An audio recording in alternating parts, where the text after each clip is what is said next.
people who look rich end up becoming more rich than people who, like, honestly, I'm manifesting. Yes, exactly. You know why? Because people associate themselves with people who look like themselves. General concepts. So like sociological, psychological concepts. If you carry that Louis, you're gonna attract people who want to be in like relationship with you. Welcome to Stay Rich, the Bullish podcast about all things money, investing, luxury, and you guessed it, staying rich. My name is Ri Westwood, aka NYC Sad Girl on Twitter and Instagram, and I'm your host. Today on the podcast, we're going to have Kayla. You might know her as Robin Hood Kid across Twitter, Instagram, and TikTok. Kayla was the first person who taught me what an option was, and I put her in my show, Chad Explains. Kayla is by far one of my favorite female creators in the financial realm, and I'm so excited to talk to her about all things TikTok, staying rich, and what she's invested in. That being said, let's get right into it. Hi, Kayla. Thank you so much for coming on. I'm so excited to have you on Stay Rich. Yeah, I'm excited to be here. How's it going, Ree? It's going pretty well. How are you? I'm really good. As someone who's so well-versed in personal finance and as a guest on Stay Rich, it's kind of necessary for me to ask you, how do you stay rich? Oh my gosh. Wait, Ree, there's so much wrong with this question for me. Why? Because one, it's so funny to hear that you think I'm well-versed, which I absolutely love. But for me, like hearing it, I'm like, ready insider tips right here on TikTok. Mm-hmm. If I posted a TikTok video on any sort of concept, it's because I learned it that day. Like that options video, the call options, I made that video because I learned what a call was 3 hours prior to that video. That video made me feel better about dropping out of college. Oh, I think I tweeted you and I was like, I dropped out of school and you taught me what an option was. Yeah, I had that pinned on my profile as like my resume, like put that on my LinkedIn. I just like print it. I'm like, this is my certificate of anything you ever need to know. No, I love that question. I actually think it's really important. It's one thing that I've been recently kind of going back and forth about staying rich or even just investing well or managing finances, which we should talk about yours too. Maybe. Maybe. So to be super vulnerable, I actually started learning about the stock market because I was in a financial place where I was living off of my savings. So I had put away my husband and I actually put away about $30,000 in savings. After a year of working, we just like worked our butts off, put away about $30K. And instead of being smart and keeping our jobs, I had like a wild mental breakdown. Ended up leaving my job, just like couldn't maintain my sanity. This is so vulnerable. This is too real. But we decided we could either basically, we had a lot of decisions to make, but long story short, what ended up happening is we just decided instead of like moving back within our parents or trying to make things work, we made things work out here in Seal Beach and decided to live off of that money. And I was like, I don't want to just burn all of this into the ground. Like I need to learn how to manage this well if I ever come across something like this again, because it's very rare that for me, I had graduated from university and got a really great job. And it's like, it's not everyone that's making 150K after they graduate from college. A lot of people struggle for a long period of time. So I felt the responsibility of managing that well. And in the time where I was actually jobless during the pandemic, wow, Ree, I've never shared this story with anyone. Anyways, the period of time that I was jobless, my dad basically told me that I should start learning about the stock market, and whatever I had, set some of it aside to start investing. And so that's when I started learning on it and realized like these conversations are actually really complicated for people who don't have any background in finance, and that's kind of where I came in of like, how can I make these concepts easier to understand? But now applying those to my own life, I'll be honest, like the only reason why I invest is because I feel the pressure because I teach the concepts. If I didn't do that, I don't know if I would have, put the effort towards making a decent amount of money or learning how to invest or compounding interest, like all the boring things that nobody wants to hear about or talk about or do. But the reason why we have, all the wealthy people at the top 1% in the US, all the wealth in the top 1% of people is because they're doing this kind of stuff. You know what I mean?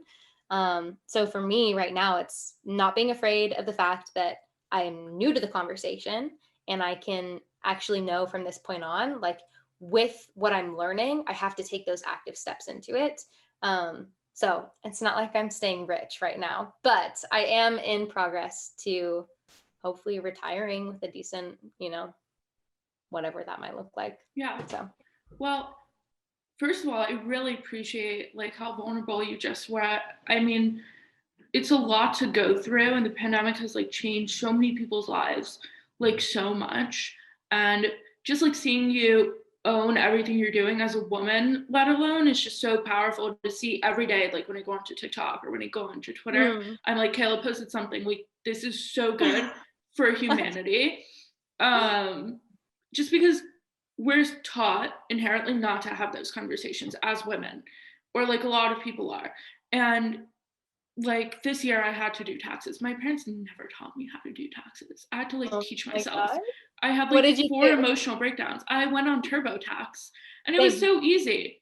Surprisingly, not an ad by any means. If it were an ad, I'd be wearing a Cartier love bracelet. TurboTax, pay us, please. Please pay Sponsor us. us. No, but it was so shocking to me that it's like it was this easy, and I was so afraid of it because no one talked about it. And when I watched your options video, I was like, how did I not, like, I majored in finance. Granted, I dropped out, but I was like, this is so easy. How many years did you go to school for? I went to school for 2 years, and then I started Wall Street Confessions like my freshman year, and sophomore year it was taking off, and I was like working, and I was like, maybe like I don't want to do school all the time. So I dropped out. As But all the good business, I mean, in every business class, it's like, and this CEO and this CEO and this college dropout and this college dropout. And you're like, okay, so my key to success right now sounds like dropping out. yeah. And like New York City tuition is so expensive. Like, granted, I had scholarships, I was so lucky. But if I didn't, it's like 60 grand a year in student loans. And I can make more than that, not a flex, just working. But so you said you graduated and you were working. What did you major in when you were in school? Yeah, I majored in sociology. And so it's so random. The job that I got was as an executive assistant to the CEO of a large company out here. And so graduating from college, I studied basically the wealth and inequality gap, or anything that had to do with social dilemmas, whether it was conversations around race and ethnicity and the inequality in those realms, and what it looks like to not just bring equality but equity, which people don't even know the difference between, and what does it look like for this conversations of homelessness and human trafficking. Like, I spent years in all of these conversations and the foster care system, and diving into these things. And I was like, my heart is just breaking for where I feel like the majority of, specifically my focus was on the US financial system.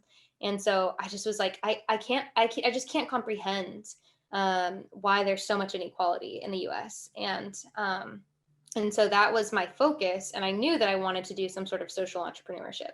So my dad was a businessman. I wanted to be a businesswoman. I didn't think I wanted to be a finance woman. I just wanted to start some sort of business that could solve some of these issues. And after graduating from college and starting the job that I started, I got really concerned actually about staying rich, legitimately. Like, I was like, I can make really good money for the rest of my life, and that's what I can do. And it felt so empty, so empty. I had never faced so many mental health issues as I did when I was just doing things for a good paycheck. And that's when I took a step back and I was like, why am I doing what I'm doing? Do I want to be wealthy, and do I want to be able to be generous and, live a life where I can buy things that I want and go places that I want, and whatever that might look like, provide for a family or whatever it is. I can't stay single because I'm married, but whatever that looks like, I wanted a life like that. And so now it's navigating those conversations for me. But that conversation of like, actually, I didn't realize that sociology, what I studied in college, and the conversation of finance are so interwoven. And that's why I'm like, holy crap, I love what I'm doing. This is so fun. This feels so much like myself. So when did you quit your job? It was back in July of 2020. Stop. Mm-hmm. Wait, Why? okay. What So, did you Cuckoo put a job Banana in? story.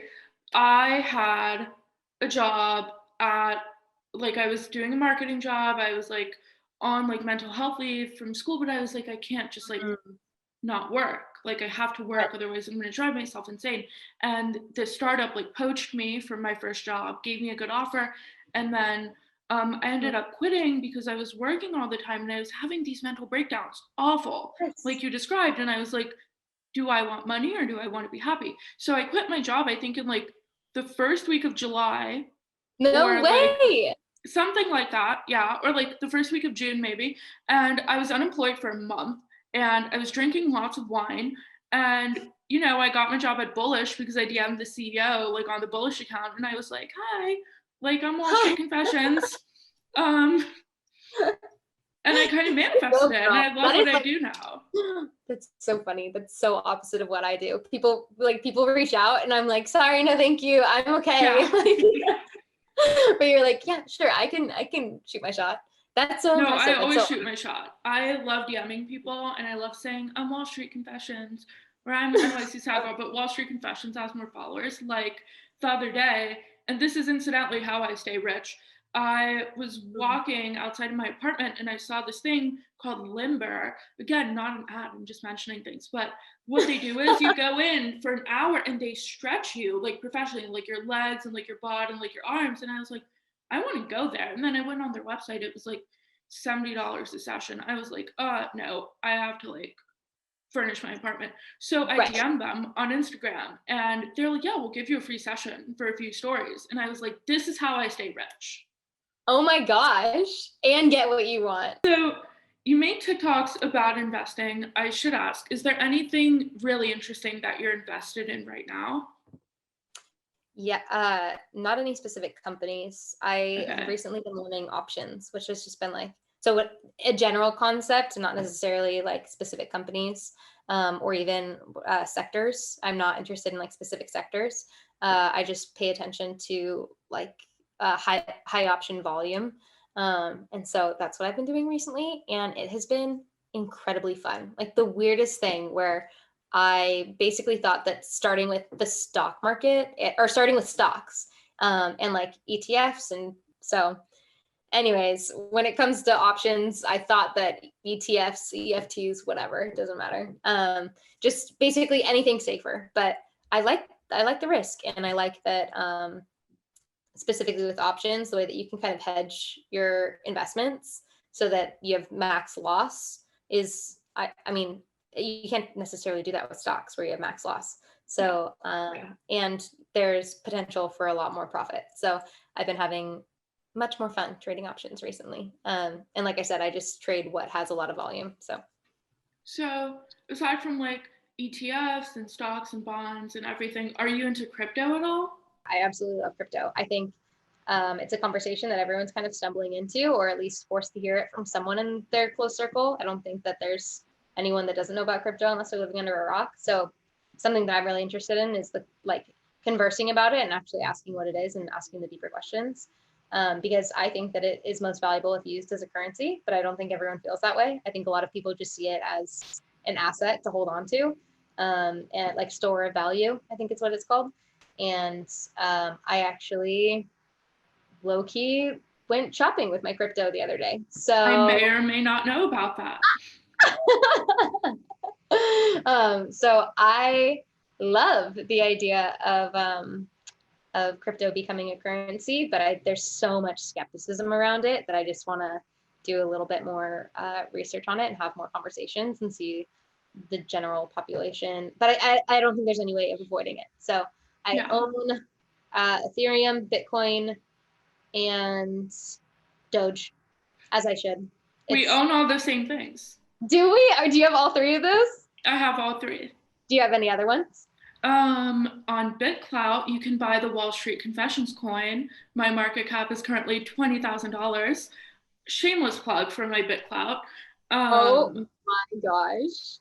I found out about BitClout last night. I need you to explain to me. Tell me Oh, what explain. BitCloud is. So it's like the stock market, but for people, but like when you register, you make your own coin and people can like invest in you with Bitcoin. But I personally don't suggest putting any money into it that you don't really want to lose because there's no way to cash out right now. But as a creator, you get a percentage of all the money that people put in. And it's so sick, like when it actually like happens, like when everything's like fleshed out. Chamath is in on it allegedly, the Winklevi allegedly backing it, so is Sequoia. I am so bullish on it. And it's such a novelty for me personally as like a finance creator to watch my market cap go up. Oh my gosh. Wait, so people invest into you with legit money, but with Bitcoin. It's converted into Bitcoin.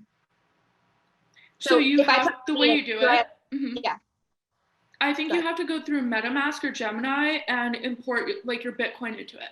So you would need fiat, then crypto, then you put it into BitCloud, and then you can do the thing. So would I have like a what would I call it? Robinhood Kid coin? Yeah, is that, I you feel can like make one. So moving back to TikTok, what's it like being a creator and being in like the finance space on TikTok or just in general, super broad? What's it like being famous, Kayla? Oh my gosh. That's so funny. The first person that reached out to me was like, we'd like to have you as an influencer. I was like, excuse me, not an influencer, just someone on TikTok. It's been super weird. It's like a culture shock. I didn't imagine I'd pick up traction the way that I had in the first couple of weeks. Within 3 weeks, I think I had around 50K followers because of that options video, the bull and the bear and the options video, those two videos. What people are surprised about every single time they hear about it, my following, so the general finance industry is about 70+% male dominated. So male dominated, I think it's around 73% male. In my TikTok, my following, people would expect it to be 70% male, if not higher, but it's actually the exact reverse. I have 73% female following. So on that note, I do have to ask you, because we're both women on the internet, do you get hate comments? Like, what's it like for you? How do you run through them? What's like your process? What do you mean by hate comments? Like what specifically? I don't know. My followers are just vicious because I'm in the finance realm and people are just like, you're an airhead, like you're not that smart, blah, blah, blah. Like, I don't know. I'm curious to hear what the like TikTok side of things is like.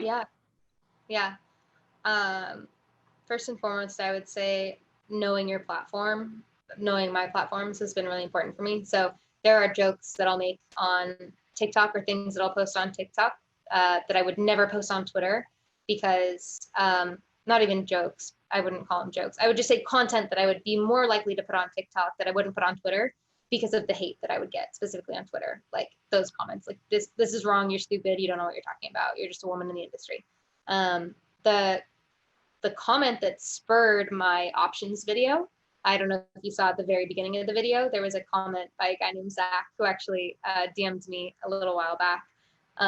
So we're cool, but basically he commented on my bull and bear video and said, I've never seen a woman in the finance industry, but this is exactly what I expected it would be like. Yeah. And it's me making a fool of myself. And I was like, oh, I'm sorry. You want to see a woman in the finance industry? I'll give you a woman in the finance industry. And so for me, I respond comedically. Whenever people come at me, my dad, growing up, he always said, make fun of yourself before someone else can do it. Like, make fun of yourself first before someone else makes fun of you.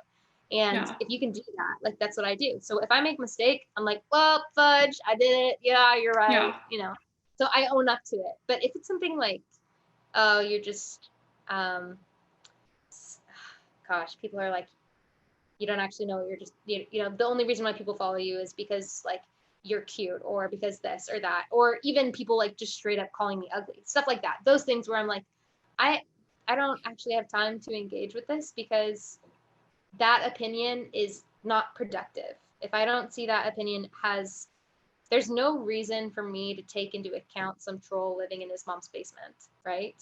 When the reality is I'm very open and vulnerable about my process. And on top of that, I don't like, if I was someone who was on TikTok because I thought I was cute, then yeah, that would hurt me. But I'm not there for that. And I'm not there to gain a male following. I'm a married woman who wants to have conversation with women. So that's why I'm like, whatever, people can say what they want, you know, and doesn't make those comments any less hurtful. But yeah, they definitely come from time to time. Some of them I ignore, and some of them I just laugh back at, like laugh at myself at. So. Well, yeah, I mean, I think there's something so powerful about what you said about just taking things in stride, and people will say what they want to say, but as a creator, you know your intentions and you know what you're doing. So that's like really refreshing thing to hear, because my friends and I, most of my friends are creators, if not all, we have like these group chats and we're just like, this is a comment I got today, and it's sad. But it's like, sometimes you just have to like live with it, right? Yeah. I mean, what do you do with those comments? How do you respond? And how do you internalize those? You know, I mean, I don't generally respond anymore. I used to. As I've grown though, like my page and everything else I'm doing, and as I have a boss who follows me on Twitter and Instagram, I have learned to just kind of sit there and keep my mouth shut unless something is really stupid. If something is overtly stupid, I have to say something. This isn't even a hate comment towards me, but do you follow Jason on Twitter? I think his username is just Jason. He's like a VC guy. No. Well, for context, Paris Hilton went on to CNBC, and I love Paris, and I say this all the time because I feel like I am Paris. And she was like, I'm bullish on Bitcoin. I love NFTs. And Jason tweeted a screenshot of Paris talking about being bullish on Bitcoin. And he was like, this is it. This is the top. Like, is it still not a bubble? And I quote tweeted it. And it's not even hate directed towards me, but it's another woman and it's someone I look up to so much, and I love Paris. And I was like, hey, Jason, let's not be misogynistic, because Paris has very successful business ventures, and she does so much. And this is in and of itself just misogyny, because I'm rambling and I'm ranting, but this is the way I look at it. If Jake Paul can start a rolling fund and all these Twitter bros that we follow can praise him, like, if that happens and that's cool, why is it cool to like shit all over Paris? Yeah, say it louder for those in the back. Come on. And Paris is wildly successful compared to Jake Paul, mind you. Totally. Jake Paul is like a drug dealer living in LA, doing stupid things during a pandemic, and Paris is just living her best life with her dogs and her 7th fiance. I love her. And I think that all just goes to show, like, I mean, recently with the Teletubbies, with Bitcoin, I'm like, you've got to be kidding me. You know, the reality is it's just the way that the world is moving. And I don't know. Maybe this is the top, but what's your price target for Bitcoin? 150. Mine is 125. Oh, I think at 150, you'll just begin to see kind of what we see with gold, like the stabilization of it. But I mean, what makes you think 125? I just think it's a good number. I don't think it's too ambitious. I know a lot of people say 300, 400, and I'm like, no. 125 is a safe number. It's probably what it's going to hit. And I also think Bitcoin is cyclical. So we're in a big cycle right now with the bull run, and it might go down. But the way I look at Bitcoin is like, I think you're talking about it as currency. I do look at it as an asset, as digital gold. If you can get it, you should get it. Because since there's only 21 million, in the next 15 to 20 years, in my opinion, at least, it's going to be so rare to own a full Bitcoin. Yeah, definitely something that if you can own a full one, definitely do so. But I think the purpose of it, I almost feel like Satoshi would be devastated if it wasn't used as a currency, because the point of the blockchain itself seems to be this, this public disclosure of where money is going, where it lies, who has it, or at least generally where it's where it's centralized, where it's going, where it's coming from, and the blockchain in and of itself, if it's Bitcoin or Ethereum or ADA or whatever it is, like, I don't care what it is. Doge, we love Doge, but we love when Elon tweets about Doge. Anyways. We do. Yeah, I think that overall, what I would like to see is the world affected by the concept of the blockchain. I think that is significantly going to shift. The blockchain was an essential innovation for the moving forward of a technological era. Yeah, I agree 100%. But I don't don't know, the way I look at it in my point of view is that I look at it as an asset because it's so finite. Like, you can always print more dollars. This is just my point of view. And I personally don't believe in cash as a store of value or as an asset. Cash is for losers and people who love inflation. This is a quote from Chad Explains that I believe to this day. So Kayla, I heard you're into makeup. What are some brands that you really like? And are any of them like publicly traded? Are you invested in any of them? Yeah. So, okay, true story. I have a few basic items that I always keep from Sephora. And then when I started trading, I'm a huge fan of investing in stocks that, or shopping at places where I'm invested in as well. So Sephora is a private company and Ulta is not. So I have actually switched over and I shop significantly more now, legitimately at Ulta, because I'm invested in the stock. Wait, so do you have your makeup bag on hand? Yes. Yeah. Austin? Do you wanna compare makeup bags and like makeup? Yes, please. I'll grab mine. So real truth. Okay. If it's your absolute favorite item, it should be in your purse, not your makeup bag. I carry all like my favorite lipsticks in my bag, but then I have my makeup bag, which is the worst. It's a Louis Vuitton makeup. I did not need this. You like nice things. I love nice things. This is one of my children. I got it though vintage. This was vintage and it was only like $200. So girl, mine is legitimately $6. That's okay. Well, that's why you're staying rich and I'm a girl with the Louis Vuitton makeup bag and $5. You know what? People who look rich end up becoming more rich than people who, like, honestly, I'm manifesting. Yes, exactly. You know why? Because people associate themselves with people who look like themselves. General concepts. So like sociological, psychological concepts. If you carry that Louis, you're going to attract people who want to be in like relationship with you. So can we take a second and just manifest like a hedge fund husband for me? Because that's all I want in life.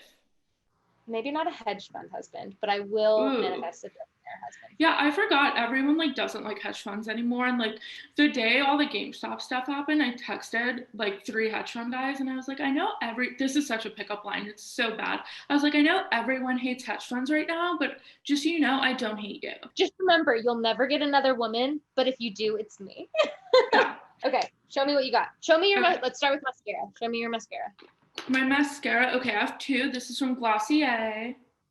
Oh, of course you do. Yeah, I'm basic. But I also have the Too Faced Better Than Sex somewhere. I don't know where I put it, but that's one I wear a lot. Okay. But Glossier is a vibe. This just goes to show how much of a TikToker I am. Also, I've never done this thing before. This one, can you see it? Mm-hmm. It's called the Sky High Lash Sensational. It was all over TikTok. And I was like, yeah, it's a dupe for the Better Than Sex. Yeah, that's why it was all over. This actually, I have only ever found in store at Ulta. Like, I've gone anywhere else. Amazon sold out of it. Target sold out of it.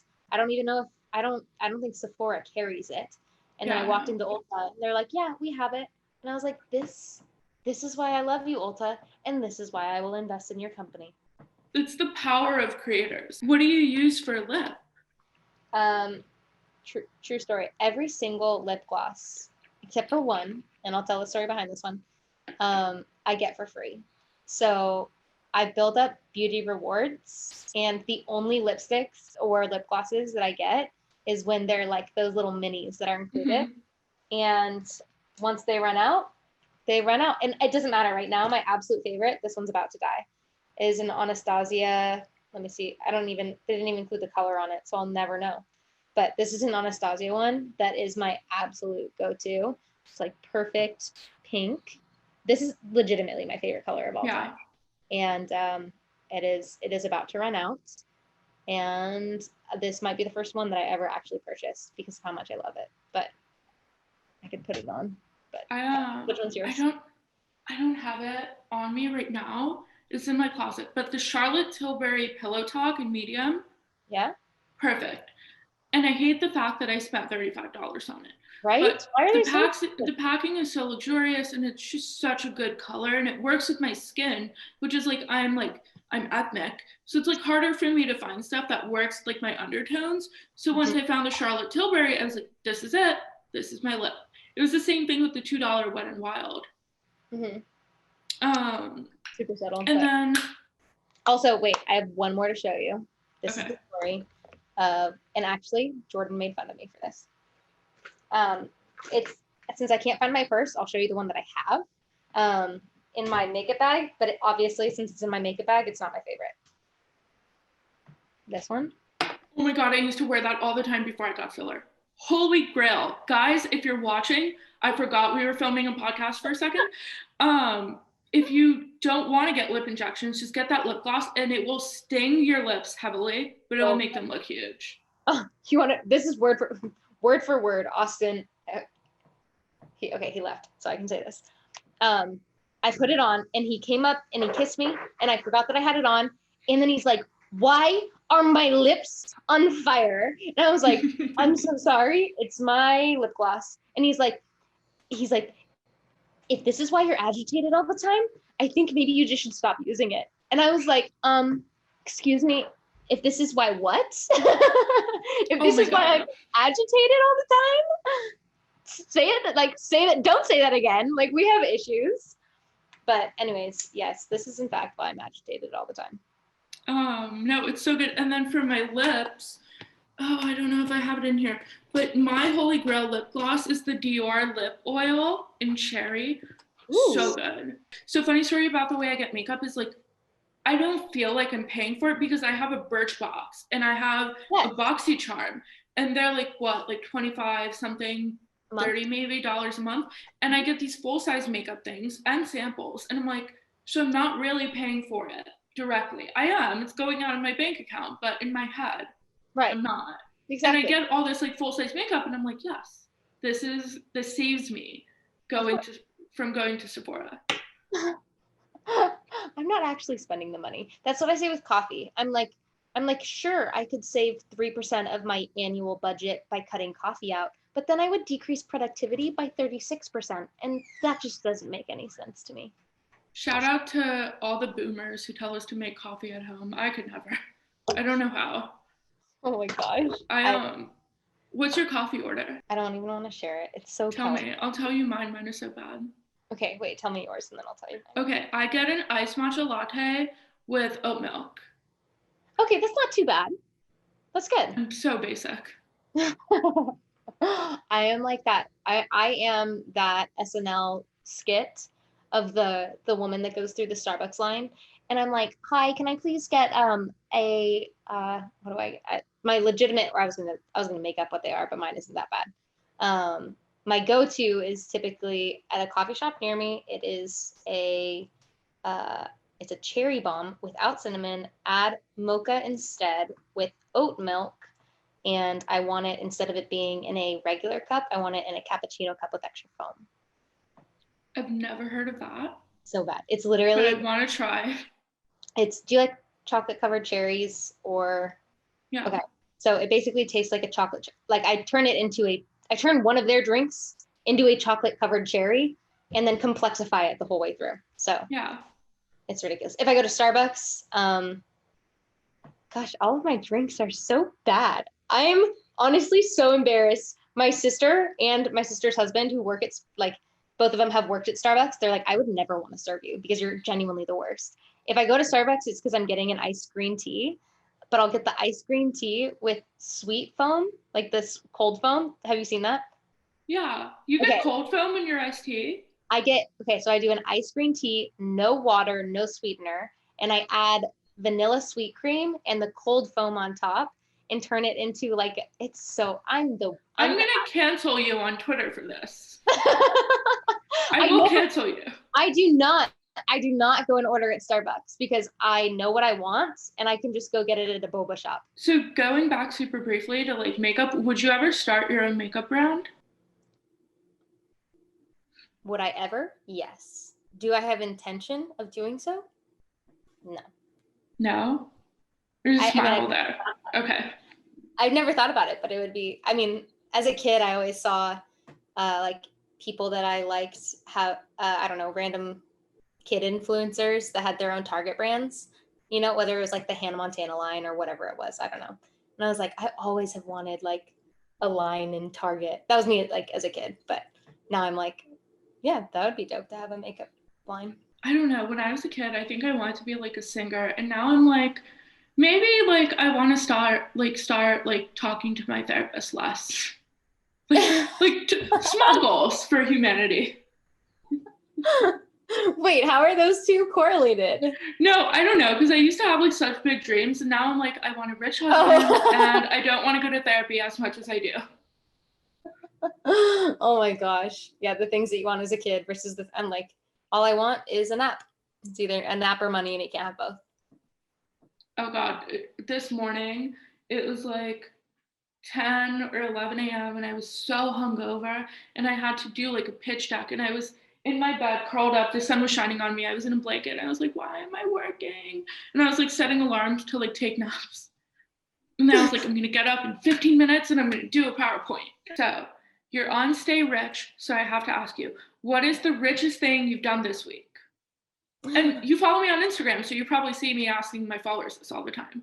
Oh my gosh. My favorite response to this was someone said that they just YOLO'd a flight out to Hawaii and I was like, Ree, oh, maybe I messaged you. Did I message you and say think like, you did. Yeah. Like whoever this is, we need to contact them.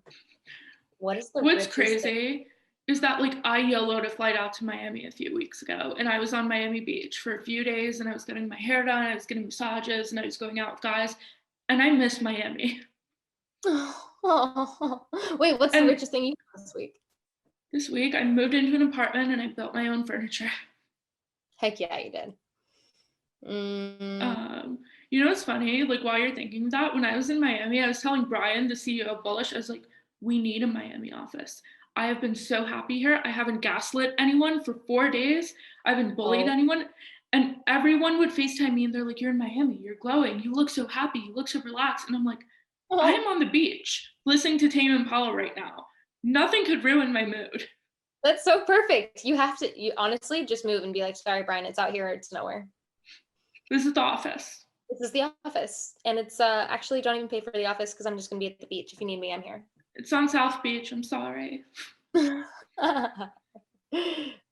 my gosh, I can't even think about a rich thing that I besides. I had a broader question. Yeah. Wait, no, what was your answer?